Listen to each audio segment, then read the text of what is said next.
Welcome to the Marriage and Family Hub. I'm your host, Chimi. And on today's episode, we are going to be discussing matters concerning the family, the home, and the society.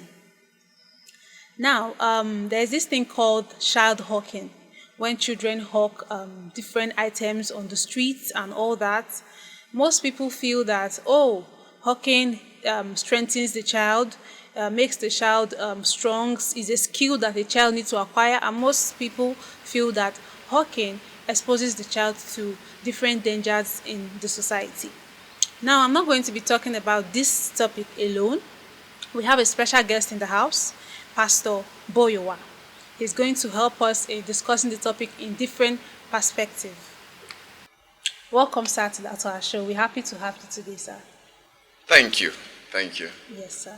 So, sir, before we dig into things, I would love to ask you, whenever you go out, probably the marketplace, the bus junction, and you see children hawking, what's your first reaction towards what you see? I see a failed society. I see failed parenthood. I see transfer of failure from one generation to the other generation. In fact, most times when I see children hawking things, my heart bleeds for those children. That's just the truth. It's not a sight I wish to see. It's not even a wish. I don't wish for my children, even when I'm dead, to ever be in that condition. Not even my enemies' children to ever be in that condition. It's not a sight. It's not a thing we should even be talking about in this 21st century. That's the truth. Because you see parents, they from the ages of 6, 8, you see parents indulging their children in hawking, especially pure water. Pure water is the major thing that the children usually hawk. You see some parents feel that there's a notion out there, is my child needs to help me. I can't do it all. You think for a child of about 6, 7, hawking is the right of... The truth is this. We need to define at what age a child is old enough, matured enough to help. Yeah. And what is helping? What is helping? Helping in this sense of generating funds or generating finance for the family or for the home isn't actually helping. It's slaving. So we need to face this thing and call it what it is. Child labor. The truth is this. Most children you find doing hawking in the streets are actually from failed homes. So the failure of their parents is what they are carrying on their shoulder. On them, yes, it's a failure from parenthood. They are not carrying down the burden on their shoulder. Otherwise, a parent that is relatively successful, as it were, in society, you could fend for yourself. If you can even provide 2 square meals for yourself and for your family, I don't think you will want to put your child into child labor. I don't think you want to endanger your child to the vices of society.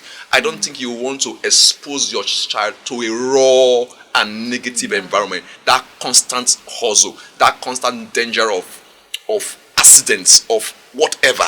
You know the society we live in today. It is not child friendly. Why should we continue to expose our child in the name of fending or assisting or helping the family? So, in the olden days, I heard something. They say people give birth to lots of children. Why? Because they have farms. Yes. They want their children to be able to, work in those farms. But now, there's no farm like that, as it is before. But now, children, instead of going to school, some parents feel it's their right. It's my child. I can do whatever I please with my child.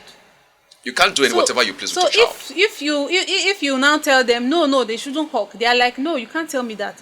I can do whatever I want with my child. What will you think of such parents? Let's look at it from another perspective. Yeah. Whose children do you find hawking? Is it the children of average Nigerians? Is it the children of the rich? Or is it the children of those below the poverty line? You will discover it is the children of those below poverty line. So you now discover that it is poverty that has made their senses go backward. Allow me use that word. Because they're not thinking right. That it's your child doesn't mean you should expose them to child slavery at an early age of 6. At 6, I doubt if my first daughter at 6 knew how she has not even stepped outside the house at 6. In fact, when my first daughter was in secondary, when she entered secondary, she entered secondary school quite early, I think at 10. Yeah. And when I took her to school, I literally stayed all through that first day. Because I wasn't sure she would know how to cross the road. I wasn't sure she would know what to tell the vehicle. I wasn't sure she would know a direction back home. Now, there is no way I can tell my child at 6, even now, to go to hawk water. Because number one, I am above the poverty line.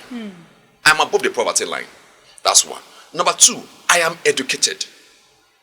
I am exposed. I know what it will cost to expose my child to constant danger. So those people that say, well, it's my child, so I do whatever I please with them, it's because their level of illiteracy is too backward. Number two, they are living below the poverty line. Yeah. Number three, they are not exposed that, go check the houses they are coming from. You'll be surprised. So I don't think you blame them. You blame the society that brought us to this level. That's what I would say. You blame the society that brought us to this level. You said something about people that are hawking. There are people that their parents are below the poverty line. Yes. But are you aware that there are some people, their parents are not below the poverty line. They just feel it's normal. A child should just hawk. I can remember one time I had a friend of mine that she sells in the market. She sells vegetables. She has a spot. But when she realizes that she's not selling too much, she now say, okay, my baby, go and sell for me. Go and make some money for me. Now, she's not poor.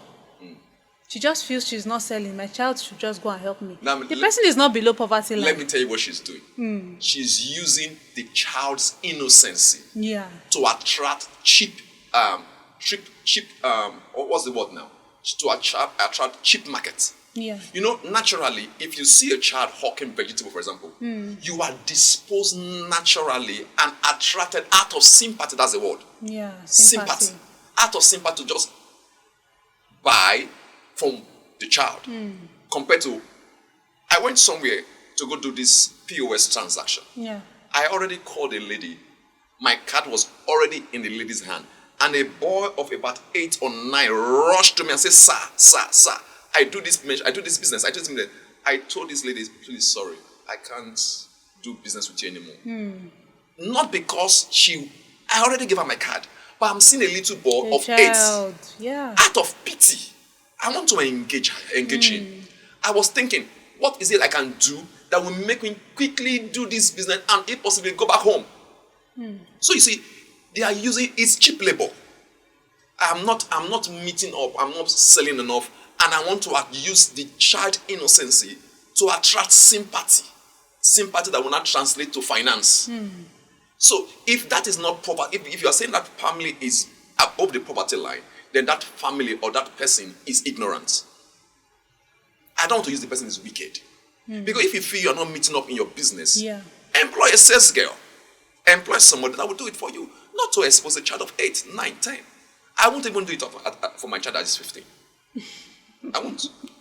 You know, most parents, they like I said before, they feel like we own our child. We have all rights. And there's a notion that when children are forced into labor at an early age, you know, there's a Nepo baby and there's Nepo baby and there's the local children. Now, they say local children, when they go out there, they can't, relate with people that much. People deceive them easily. But these street children, they are street smart. They call it street smart. Yes. Most people feel that, there's a skill that children can attain from hawking in the streets or doing all these street jobs and all that. Do you think that is a vital... That information is based on self-deception. I have a child that is 13. My first daughter is 13. Okay. She's in SS1. During the holidays, we enrolled her into this fashion school. Yeah. to go learn how to cut material, how to use needle and thread, how to use the sewing machine, and all that. That's a skill that we're exposing her to. And we are spending money, hundreds of thousands, to get her exposed in that direction. Sending her to go sell pure water or vegetable won't give her a skill. It will give her a toughness. Oh. So we should differentiate between a toughness And a skill. That a child is tough, is exposed to the street, and the street has made her tough, has made him tough, doesn't mean the child is skillful or the child is knowledgeable. So we should be able to differentiate between toughness and knowledge. What I've done for my 13-year-old daughter is to expose her to knowledge. The toughness may come with time. We come with exposure. But I don't need to expose her. Raw knowledge, if not managed, can give a child a knowledge that will definitely ruin the child.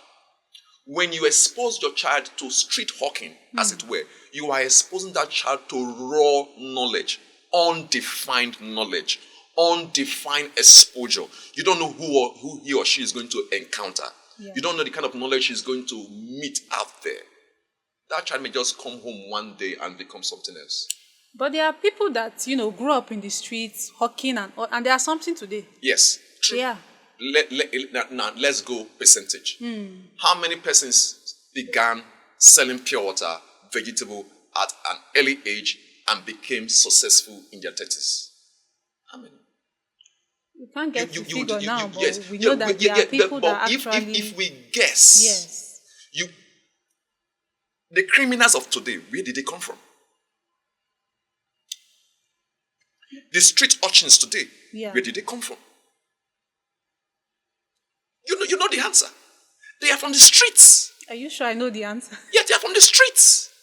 Can we say that? They were exposed to toughness on time. They were exposed to making little money from vegetables. And just imagine a child that sold vegetable 3,000 naira. And the one auntie bought vegetable worth 200 naira. And say, because you're a child, keep the change 300, keep the 300 naira change. And the child didn't give the mom that 300 naira extra. So she goes home and says, Mommy, I sold 2,000 naira. And the mom is happy. And the child has withhold that 300 naira extra in his pocket. Now, he's 13, he's 15, he's 16. He's no longer seeing that 300 naira extra. He's no longer seeing that 500 naira extra. Where is he going to get it from? He's going to go home and begin to pinch his mom's money, pinch that money. And by the time he starts to become careful, he's going to go into the street and start stealing from careless people. Yeah. And that's what I call raw exposure. It's not guided. That child, at the end of the day, is going to end up becoming a street urchin. In the next, by the time he's 18, he's 19, he's 20, he's already so exposed to so many things. And if not properly guided and channeled, it becomes a criminal. And it starts somewhere. It starts from stealing 200 naira.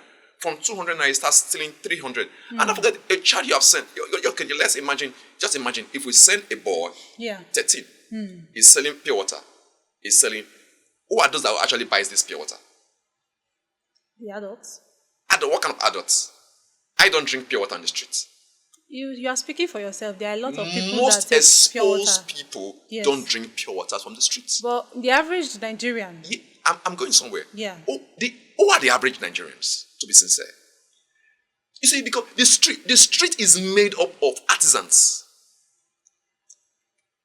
tricycle riders, wheelbarrow pushers, daily laborers, and the likes.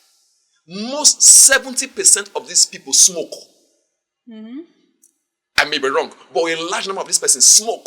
A large number of these persons drink. So my child, or I'm just saying my child now, for example, that is 13, 14, a boy child, 13, 14, is selling pure water, is meeting people that smoke constantly. Is meeting people that drink constantly. A time will come when he goes back to the house. He goes to the back of the house where nobody will find him. He goes to the toilet where nobody will likely find him. He now says, okay, let me try what those people were doing out there. Maybe when he's coming home, he picks a cigarette that is not fully smoked, put it in his pocket. He says, let me go and try what those guys are doing. And he goes to the toilet or he goes behind the house and he begins to try smoking. He tries it the first time. He tries it the second time. He feels, well, this is right. By the time he's 18, he's not bold enough to buy his first cigarette. He's not bold enough to buy his first bottle of alcohol. This is what I've done to my child. At the beginning, he was fetching me cheap money. Yeah. But he's not 18. He's not 20. He is way beyond my reach. He has gathered so much knowledge from the streets that I can't even control him anymore. I remember when I was about writing my WAEC, years back when I was about writing my WAEC. Actually, I was just done writing my WAEC. And an uncle of mine came visiting. Yeah. And he said, boy, what is your ambition? I said, uncle, I intend to go work for like 2 years before I further my education. He looked at me in the eye and said, boy, if you are exposed to making money now at 18, the tendency of you going back to school is zero. I've heard that from a lot of people. So I won't support you to go work for 2 years. Yeah. Whatever it will take, go back to school now. And that's the truth. If a boy 18 he has been exposed to making money from a very young age, now he's no longer selling the because at that age he's too shy to sell vegetables. He will now want to do something that will give him quick money. And what are those things that will give quick money? He begins to do little stealing, little. In fact, the truth is this: child hawking will destroy the future of your child, whether you accept it or not. If you engage your child in child hawking, you are mortgaging his future. It pays you now. In the next 10 years, you've mortgaged his future. His future is now exposed to so many wrong knowledge. You will not have a say or a control over him anymore. Okay, that's true. That's actually true. Now, you made mention that children on the streets, they are the ones that have the bad characters. They are the ones that end up wrong. Do you know that there are some children in their houses that probably watch it on TV, and that kind of life is what they want to live? You as the parents, you try holding them back, but you know sometimes children that were held back in their house are worse than those people in the street. Let's say they are smarter. Okay. Let's put it that way. Okay, now I'll give you a typical example. Now, the television in my house doesn't come on Monday, Tuesday, Wednesday, and Thursday. Comes on Friday after school. Yeah. It comes on Saturday. And 5 p.m. on Sunday evening, it goes off. 5 p.m. on Sunday evening, the kids are already preparing for school for the new week. On Friday, they are done with all the things. I allow them watch Friday evening. I allow them watch virtually all through Saturday or half the day on Sunday. Now, that is one. Number two, every program they watch, if I'm not at home, I tell them that TV mustn't come on. Now, if it must come on, the stations are programmed. Even if I'm not at home, I know what they are watching. Okay. That's one. Number two, I constantly interact with my kids to know what they are exposed to constantly. I don't follow them to school. Sometimes I send them on errands, and something that will take them an errand that usually maybe 5-10 minutes, and they're coming back in 30 minutes. Yeah. I query it. Why the extra 15 minutes? Why the extra 10 minutes? And they will tell me, okay, I stumbled into a friend. I stumbled into a classmate. And all. You see, when children are properly guided, they tend to end up successful. Not 100%. Don't also forget, there is something called inbuilt knowledge. Okay, can you elaborate on that? Now, the Bible puts it this way. The knowledge of good and the knowledge of bad is in everybody.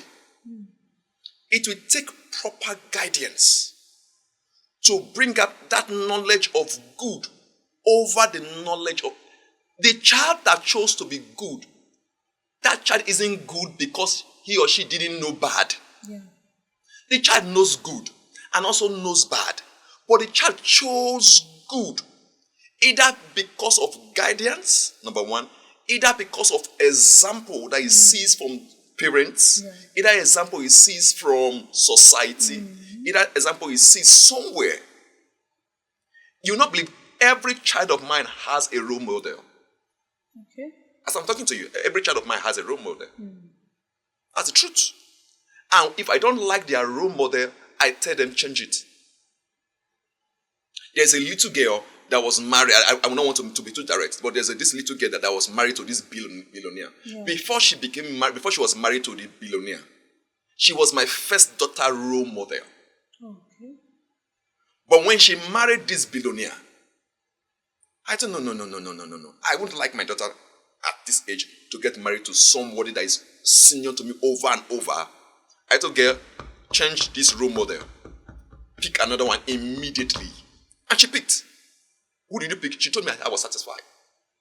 My son, my only boy, his role model is Cristiano Ronaldo. I have looked at Cristiano Ronaldo, the kind of life he doesn't smoke to the best of our knowledge. He doesn't drink to the best of our knowledge. He doesn't have tattoos to the best of our knowledge. He fights for success. I want my boy to fight for success. One day we were going home. I was taking him to school. He saw military men in their vehicle going. He stood on the road and gave them a salute. And I was surprised. The military men in their vehicle saluted him back. I said, boy, I didn't know he saluted them. I said, boy, did you notice those military men saluted you? He said, Daddy, yes. Now, did you not see me? I saluted them first of all. He said that whenever I see them, I salute them. And they salute me back. I said, boy, why? He said that they want to be a DSS. Okay. And I looked at the life of a DSS. I said, well, it's a good career. Why? Mentorship. These are things we should be doing for our kids. Children. At the end of the day, yes, they may not always end up 100% perfect. If we do this for 10 children, 9 will end up successful. Maybe we'll just have one stray one. So I'm not saying if we keep them at home, we'll produce 100% perfect children. No, there's going to be a stray. But the ratio is far going to be very, very, very low, very, very low, compared to the ratio of successful children we bring out from the streets. We will bring more successful children from the house than more successful children from the street. We will bring less poorer children from the home and bring more poorer children from the streets. You can't compare the ratios. Do you think, you said something about your children having role models. Yes. You said one of them had a young girl that got married to a wealthy man. Now, and you told her to change her role model. Yes. Do you think, yes, she might have changed it because you want her to change it? Yes. But yet in her mind, she still keeps that her first role model. She still keeps watching the person and, monitoring her. Do you think that's possible? Now, do you know there's an age a child gets to, you may not be able to give her choice or make choices for her. But there's also an age you get to. There's an age the child would be, you can give her choices. And she will accept it because they are still in the state of innocence. They're still in a child 6, 7, 8, 10, they're still in the state of innocence. By the time I get into 12, and don't forget, the child of today, in our days, 12, you are still in primary 6. But today, 12 is already, my first daughter is 13. She's already preparing for SS2. Are you serious? So we need to know at what age to lay a proper foundation. And at what age you now begin to rely that the foundation you've laid is solid enough that will carry them all through their age of, allow me use the word now, non-innocence now. Okay. Are you getting now? A child that is in primary 3, primary 4, they are still in this stage of innocence. At that stage, you can choose for them. I can say, there was a particular cartoon my boy was watching one time. It's called Power Rangers. And he said that I want to be a firefighter. Because that's all Power Rangers were. No, not Power Rangers. It's not Power Rangers. I forgot the name of the cartoon, but it has to do with firefighting. And he said, Daddy, I want to be a firefighter. I said, boy, no. He said, Daddy, why? I said, have you seen a firefighter in Nigeria?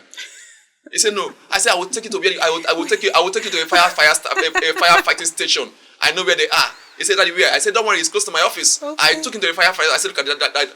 This is our firefighting station. Yes, this is the name of Fireman Sam. That's the name of the cartoon. Fireman Sam. I said, this is our firefighting equipment here in Nigeria. He said, no, Daddy, no. I don't want to be. And he stopped watching that cartoon, Fireman Sam.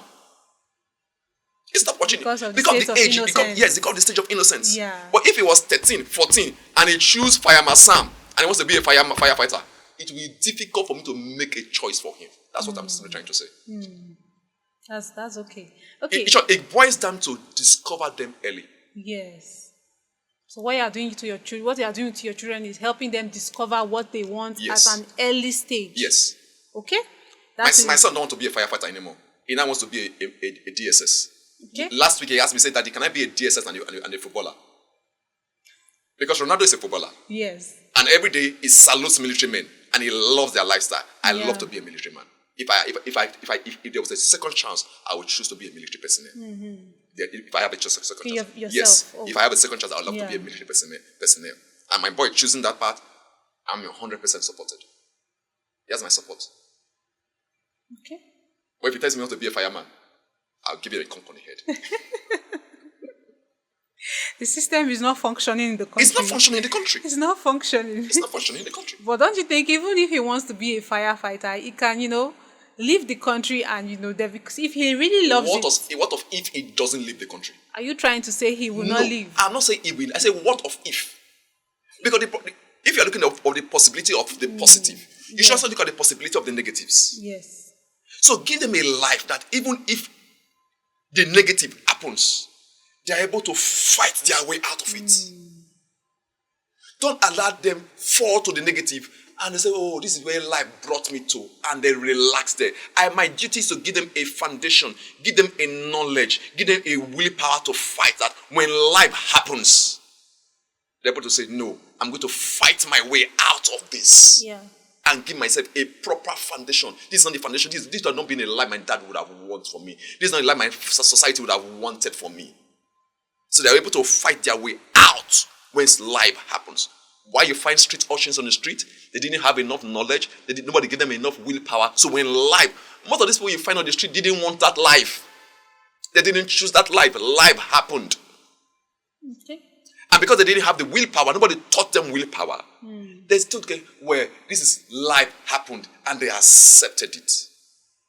I'm going to tell my boy, don't accept whatever comes your way. Accept what you design for yourself.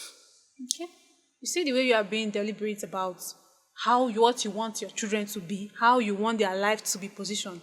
There are parents that are determined. My kids hawking, my kids going through the street path is the best for them. Go and check their knowledge, their level of exposure. Those are some parents. That is what they want for their children. I know parents like that. They are being wicked. It's not like in their mind, they are not wicked. They are not selfish. They feel the country is hard enough. I want my children to be hardened too. The country is hard enough for me also. The country is hard enough for me also. But that is there are different ways people want to parent their children. That is how they want to parent their children. What is the standard way of parenting children? Is there a standard way? Yes, a standard way. Okay, let's hear. Now, let's even go to our constitution. The right to what? These children have rights for crying out loud. Right to quality education. Right to health. Right to basic education. Right. They have foundational rights. For crying out loud, why should I want to expose my boy to selling vegetable at 6? Because the economy is harsh on me. I can't do that as a parent. 90% of parents will take my stand. 90%? Yes. Are you sure of that? Okay, if I'm... But we have children, lots of children on the streets right now. Now, go check. I have 3 kids. Go check those people you're talking about. Some of them have 7, they have 8, they have, oh God. I also don't want to mention names. When I was still in school, one day, we were just 2 weeks into exams, and a classmate of ours came, and he came with 2 bags. And we called him, we heard him say, wow. I don't want to mention his name now. I don't know if he's watching. And we mentioned him here, wow. Yeah. You are ready for these exams. He turned and looked at me and said, guys, if you know what's in this bag, you will not hail me. When he poured the content of the bags, we saw shoes, we saw sandals for children. Each sandals, none has been sold less than 10 times. We called him. What is this? He said, shoemaker goes through the school sometimes so they can just quickly help me fix these sandals. I said, no. I said, these sandals are all bad. He said, what am I going to do? And I asked him, how many kids do you have? He said, I have 7. And my wife just gave birth to the 8th one. I said, why? This is a response God gave. I said, no, God didn't give you. You impregnated your wife. God didn't give. No, I said, that's God literally, God gave. No, I don't believe it. Yeah. My second daughter is 4 years senior to my son. By the time I had the 2 girls, I told my wife, I'm done. And for 4 years, we maintained it until there was a conspiracy in my house. That's how my boy came. And when my boy came, I said, come, that conspiracy should not happen again. I don't want above 3 kids. Let me have kids I can train properly. I can feed properly. I can guide properly. Yeah. I don't want 10. I don't want 15. I can impregnate my wife 15 times. Can I guide 15 children once? No, it's not possible. Most of these children or these parents that say, let them go and hawk, let them go and do this. Go and check. There are 7, 8, 9 at home living in a basha. Remove them from that basha house. Remove them from those chanties and bring them to the part of society that's a little bit developed. Yeah. Their mentality will change. Sometimes society has a way of playing on our mentality. In fact, society has a way of removing our mentality and giving us a new mentality. Maybe, I'm just saying, maybe if I was living in the chanty parts of the city, maybe I would have not have this knowledge I have now. Because if everybody in my street, like those places we used to call face me, I face you, where 15 tenants or 15 neighbors goes to one toilet, one bathroom, and there's no kitchen. I may not be. If there's no kitchen, it means I may not need to cook with a gas cooker. I not need to use firewood. So you just imagine 15 families with 3 children or 5 children, all of us all cooking outside the house, and we are. Just imagine that kind of society. What do you think I will produce at the end of the day? Do you know you can turn out to be right? You can turn out to be okay even after that. Yes, I mean, at what ratio? There's something you said, I've forgotten how you put it. You said, I think you meant something like knowledge coming from birth, not from society, from birth. I say yes, there's a knowledge from birth, yes. There are people that even if they grew up in that situation and in that circumstances, they have this knowledge and they see people, they don't want to be like a particular person or those people in their environment, even if they grew up there. Sometimes I tell people that I'm from a family where the poor calls my family poor. That's the kind of family I came from.